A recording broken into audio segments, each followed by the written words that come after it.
Today we're here with the artist. Here we go. What's your name and what do you do? Okay, my name's Andrew Christopher. I'm an artist. I do other things in terms of my art, but I'm primarily a painter at the moment. That's how I sort of create my work at the moment. Excellent. And what inspired you to become an artist? Yeah, tough question. I suppose the way school system's set up now, you get pushed into a certain area. If you're no good at certain things, like I was no good at science, and I was all right at maths, but I was crap at English. And so I was more creative, and you get ushered down this thing. I actually trained as a furniture designer, but I think the actual moment, and I can pin it to a moment I said I was going to become an artist, was I was in Starbucks in Stratford, and there was some work on the wall for £300, and it was awful. And I just said, you know what, I could not create that, but this is something. If that's the kind of thing they're doing, I could, challenge that. I could sort of stand up against that type of work with my own work. Okay. Which is always the hard thing when you're an artist, isn't it? Exactly. You always wonder how your work's going to weigh up against someone else's. Yeah. And that's really important because you create it on your own, really sort of individually and isolated, and then you put it out there. But until you see it next to other people's work, you don't know if it's going to work, and until you hang it up and actually people come and look at it. Do you feel that it's a very competitive thing, art, or? Massively. Especially in provincially, how we are now, Leamington, Stratford. A gallery owner once said to me that he really liked my work, but basically they weren't pretty enough for him.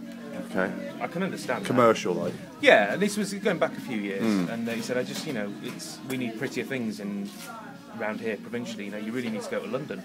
So that's quite a hard thing for an artist because you are here, and so your work reflects provincial because that's where you're based. Yeah. But at the same time, you've got people saying you really need to go to London. And it will happen and it will get there, but you need to also open the doors that are all around you.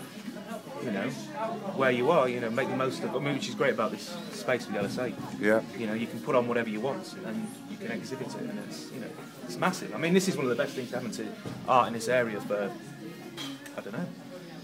For as long as I've been here, and I've been here 6 years. Excellent. So yeah. So what medium do you use? These are all on canvas. They're all on a raw canvas. If you look, I don't prime them or anything. So this is why you get some of this weird marking because of the way the canvas soaks the paint up and it kind of pulls, and it's almost like blotting papering things. So depending on the mix, like the way this falls, this is a really thin coat, and then a bit more on it, and it just kind of happens. And the funny thing is, you put it on in the studio, and because you're using a wet material on this raw canvas, it's really dark and intense.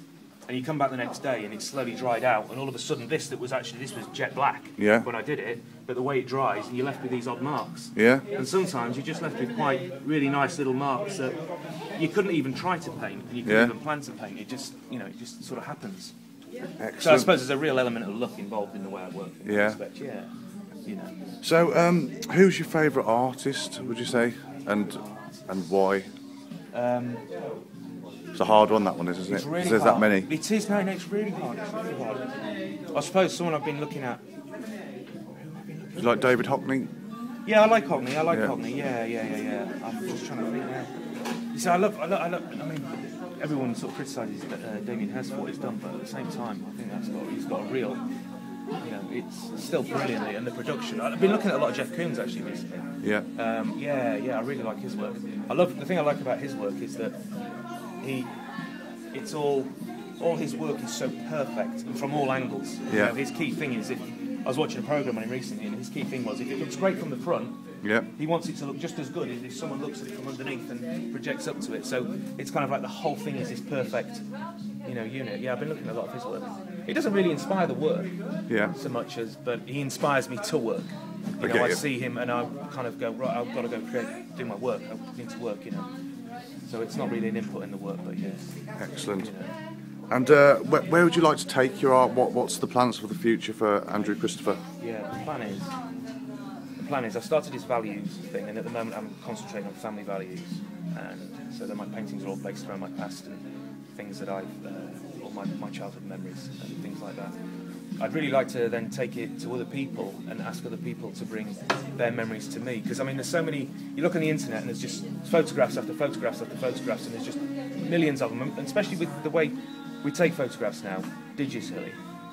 We don't, you can take 20 instead of just, whereas you might have taken 2 before. Yeah. Do you think they've become disposable sort of thing? Yeah, they become disposable, but I don't think we look at them and really judge how great. I've got, on my computer, I've probably got over 2,000 images, and half of them I've never looked at, and some of them might be brilliant, but you just don't look at them in the same way. Yeah. You know, you don't, and you don't think about composition as much either. You just kind of, you got your phone or whatever, you know, like you're doing now with your phone, you just kind of, you know, it's much more ad hoc, and what would be really nice is to sort of get people to then look at their things and bring a memory of theirs and just to explain to me what it is, and maybe that could then inspire the next piece of work. Yeah. And that'd be a really nice show, especially if you were bringing them in with other people's memories and making up these scenes. It could be a really nice, you know, it could be a really nice angle to take it, and it also brings people into your work and creates a dialogue. Lovely. You know.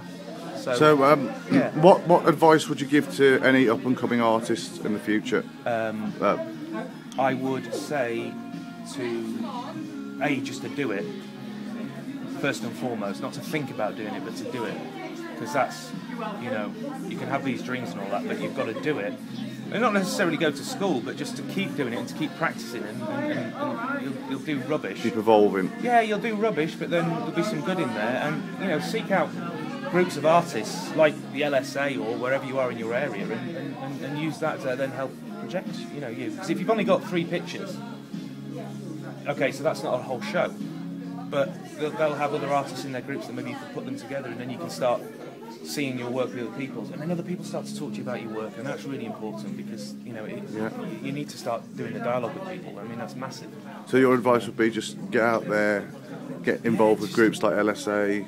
To do it, but you know, because I've got a friend, and you know, he wants to be an artist, but he's not doing it at the minute. But he will do it, and he'll do brilliantly. And I keep saying to him, you know, just do it, start working, because you're not going to create. Well, you might create your masterpiece straight away. It might be a very first piece of work, but the chances are it's going to be 40 pieces of work down the line before you actually do something that could be worth anything in terms of, you know, to people. Yeah. You know, it all depends. You know. Excellent. So, yeah, just to get out there and do it. Okay, Andrew Christopher, many thanks for your time. Thank you. Any last words? Enjoy the show. Thank you. Yeah. All right, then. Cheers.